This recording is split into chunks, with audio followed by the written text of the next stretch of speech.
কি করে বলতে পারেন মহিলারা নাইট ডিউটি করতে পারবে না?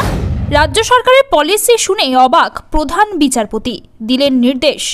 আরজি করে চিকিৎসকের দেহ উদ্ধারের পর যখন মহিলাদের নিরাপত্তা নিয়ে প্রশ্ন ওঠে, তার মধ্যে রাজ্য সরকার বেশ কিছু নীতি সামনে আনে। রাত্রিরের সাথী নামে সেই নিয়ম বিধিতে বলা হয় মহিলাদের যতটা সম্ভব কম নাইট ডিউটি দিতে হবে। সেই নীতি নিয়ে বিতর্কও হয়েছে রাজ্যে। এবার সেই নীতির কথা শুনে কার্যত অবাক হয়ে গেলেন সুপ্রিম কোর্টের প্রধান বিচারপতি DY চন্দ্রচূড়। মঙ্গলবার আরজি কর সংক্রান্ত মামলা চলাকালীন ডক্টরস ফর পেশেন্টস নামক ট্রাস্টের তরফ থেকে আইনজীবী জানান, রাজ্য সরকারের পলিসি না নীতিতে বলা হয়েছে মহিলারা 12 ঘন্টার বেশি ডিউটি করবেন না, মহিলাদের নাইট ডিউটি থেকে বিরত রাখতে হবে। এই নীতির কথা শুনে বিস্ময় প্রকাশ করেন প্রধান বিচারপতি।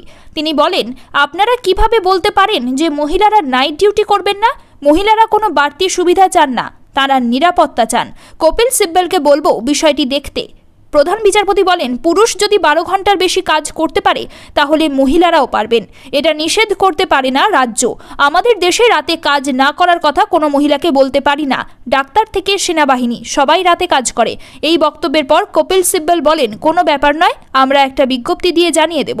শুনানির শেষের দিকে আবারও প্রধান বিচারপতি বলেন, মহিলারা রাতে কাজ করবে না এই সিদ্ধান্ত সঠিক নয়। এটা তাদেরকে ক্যারিয়ারে প্রভাব ফেলবে। পুরুষ ডাক্তার এবং মহিলা ডাক্তারদের আলাদা ডিউটি থাকা উচিত নয়। অবিলম্বে এই নীতি পরিবর্তন করার নির্দেশ দেয় সুপ্রিম কোর্ট। তবে শেষে কপিল সিব্বল জানান, রাজ্য নাইট ডিউটি বন্ধ করার কথা বলেনি, সম্ভব হলে রাতে কাজ না দেওয়ার কথা বলেছে।